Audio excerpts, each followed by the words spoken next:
Hello guys, চলে এলাম নতুন একটি রেসিপি নিয়ে। আজকে নিয়ে চলে এসেছি ফ্রাইড রাইস আর তার সাথে চিলি চিকেন। তাহলে চলো কথা না বাড়িয়ে শুরু করে দেই। রেসিপিটা কিন্তু খুবই ইয়ামি হয়েছিল, তোমরা একবার হলেও ট্রাই করতে পারো। আর আসলে আমার ফোনের চার্জও ছিল না, তাই আমাকে আরেকটা ফোন ইউজ করতে হয়েছে, তাই মাঝে মাঝে ভিডিও কোয়ালিটিটা একটু খারাপ হয়েছে। সো তার জন্য অনেক সরি, বাট নেক্সট টাইম ভালো করে দেবো। তো শুরু করি। তো এখানে আমি রাইস কুকারে জল দিয়ে দিয়েছিলাম। জলটা ফুটে উঠেছিল, তারপর আমি পোলার চালগুলোকে দিয়ে দিয়েছিলাম জাস্ট সেদ্ধ হবার জন্য। পুরোপুরি সেদ্ধ করব না, জাস্ট 70% মতো সেদ্ধ করব। তো তার জন্য এখানে দিয়ে দিলাম, একটু তেল সহ দিয়ে দিয়েছি, একটু লবণ দিয়েছিলাম হালকা, দিয়ে এখানে সেদ্ধ হবার জন্য দিয়ে দিয়েছিলাম। আর এদিকে আমি বাঁধাকপি, তারপর গাজর আর ডিম, পেঁয়াজ এগুলোকে সব রেডি করে নিয়েছিলাম। আর সসগুলো যেগুলো লাগবে সব কিছু রেডি করে নিয়েছিলাম। এদিকে 2 রকমের ক্যাপসিকামও ছিল। পেঁয়াজগুলোকে আমি যেভাবে কেটেছি এভাবেই কাটবে তোমরা। জাস্ট কিছুই না, পেঁয়াজটাকে ছিলিয়ে জাস্ট ওটাকে জাস্ট 4 ফালি বা 6 ফালি মতো করবে। ওই ফালি থেকে আর বের করতে হবে না, কারণ তেলের উপর যদি দাও, তেলের উপর দিলে ফালিগুলো থেকে এমনি টুকরোগুলো ছেড়ে ছেড়ে যাবে, তাই। আর এদিকে আমি পরে বড় একটা কড়াই নিয়েছিলাম, কারণ অনেকগুলো ফ্রাইড রাইস তো আসলে ছোট প্যানে রান্না করা যাবে না, তাই আমি এদিকে 2টো ডিম নিয়ে ডিমগুলোকে স্ক্রাম্বল করে নিচ্ছিলাম। সয়াবিন তেল দিয়ে করবে অবশ্যই, সরিষার তেলে নয়, তাহলে সরিষার তেলে একটু ঘ্রাণ চলে আসবে, ভালো লাগবে না খেতে। তো আমি যে বানিয়েছিলাম একদম কিন্তু রেস্টুরেন্ট স্টাইলেরই হয়েছিল, অনেক টেস্টি হয়েছিল খেতে। সিরিয়াসলি তোমরা একবার হলে প্লিজ ট্রাই করো, আর আমাকে অবশ্যই রিভিউ দেবে কিন্তু, অবশ্যই। তুলে নিয়েছি, দেখতেই পাচ্ছ স্ক্রাম্বলগুলো কত সুন্দর হয়েছে। তারপর এখানে আমি আবার একটু সয়াবিন তেল দিয়ে দিয়েছিলাম, আমার যতটুকু প্রয়োজন আমি দিয়ে দিয়েছিলাম, তোমাদের প্রয়োজন মতো দেবে। তারপরে যে কিউব করে কেটে রাখা পেঁয়াজগুলোকে আমি দিয়ে দিয়েছি। তোমরা দেখতেই পাবে পেঁয়াজগুলো একা একাই কিন্তু ছেড়ে যাবে। দেখো, দেখতেই পাচ্ছ একা একা পেঁয়াজগুলো কিন্তু ছেড়ে গেছে। হাতা দিয়ে একটু নেড়ে নেড়ে দেবে, একটু ভেঙে ভেঙে দেবে, দেখবে একা একাই খুলে খুলে যাবে।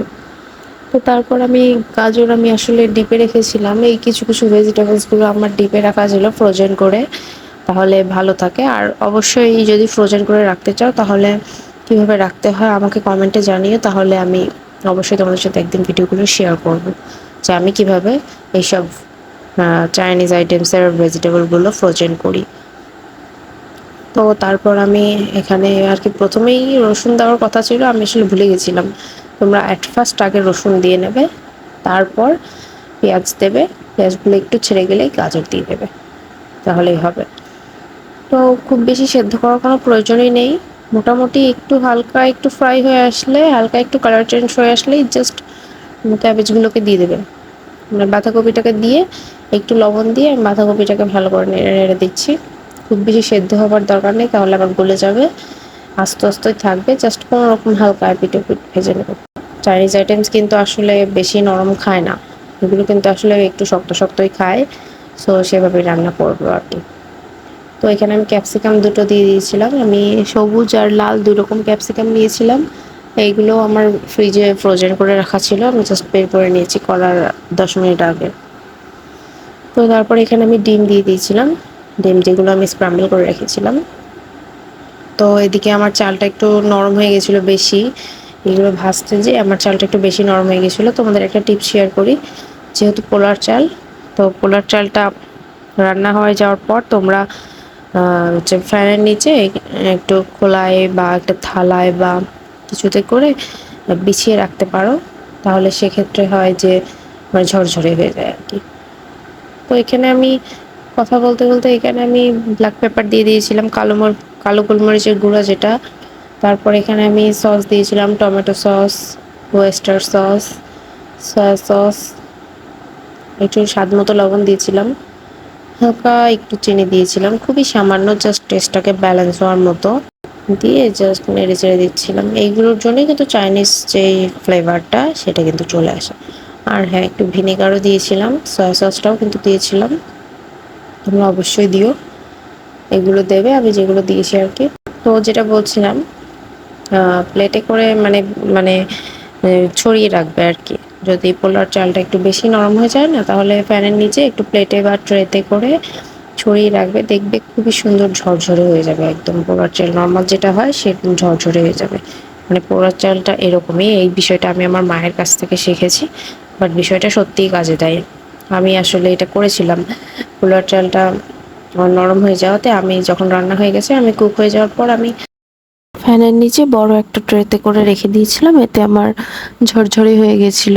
তো চলো কথা না বাড়াই, এখন আমি চিকেনটাকে কিভাবে ম্যারিনেট করেছিলাম সেটাই দেখাচ্ছি। তো চিকেনগুলোকে আমি ছোট ছোট করে কিউব কিউব করে কেটে নিয়েছিলাম। তারপর এখানে আমি আদা বাটা, রসুন বাটা, শুকনো মরিচের গুঁড়া, লবণ, হলুদ, একটু সয়া সস না থাকলে একটু লেবু দিতে পারো। তো এইগুলো দিয়ে আমি ভালো করে মাখিয়ে নিয়েছিলাম। পেঁয়াজ দেওয়ার কোনো দরকার নেই। ভালো করে মাখিয়ে নিয়ে এখানে আমি কড়াইটা জাস্ট গরম করে ভাজতে দিয়ে দিয়েছিলাম। ও হ্যাঁ, ডিমও দিয়েছিলাম, আর একটু ময়দা দিয়েছিলাম, আর জিরা বাটা দিয়েছিলাম, আর সামান্য একটু পানি দিয়েছিলাম। পানির বদলে তোমরা এখানে মিল্কও দিতে পারো, অল্প একটু মিল্ক। যাই হোক, তারপর মেখে আমি এই তো ভেজে নিচ্ছিলাম সবগুলো। তো চিকেনটা আমি সরিষার তেলেই ভেজেছিলাম। চিকেন সরিষার তেলে ভাজলে কোনো সমস্যা নেই, কিন্তু ফ্রাইড রাইসটা সয়াবিন তেলেই করবে। তো চিকেন ভাজতে ভাজতে এদিকে আমি একটা স্পেশাল একটা সস তৈরি করে নিচ্ছিলাম। যে সসে দিয়ে দিয়েছিলাম tomato sauce, oyster sauce, soya sauce, black pepper, vinegar, একটু সুগার, এইগুলো দিয়ে দিয়েছিলাম, দিয়ে মিক্স করে নিয়েছিলাম। আর এই তো আমার চিকেনগুলো ভাজা হয়ে গেছে। এদিকে আমি চিলি চিকেনের জন্য ক্যাপসিকাম আর পেঁয়াজ কিউব করে কেটে নিয়েছিলাম। তো এই যে চিকেন ভাজার তেলে আমি পেঁয়াজগুলোকে ছেড়ে দিয়েছিলাম। কিউব করে কেটে রাখা পেঁয়াজগুলো আবার ছেড়ে গেছিলো তেলে দেওয়ার পরই। তারপর ক্যাপসিকাম দিয়ে জাস্ট হালকা পাতলা একটু উল্টে পাল্টে নিচ্ছিলাম।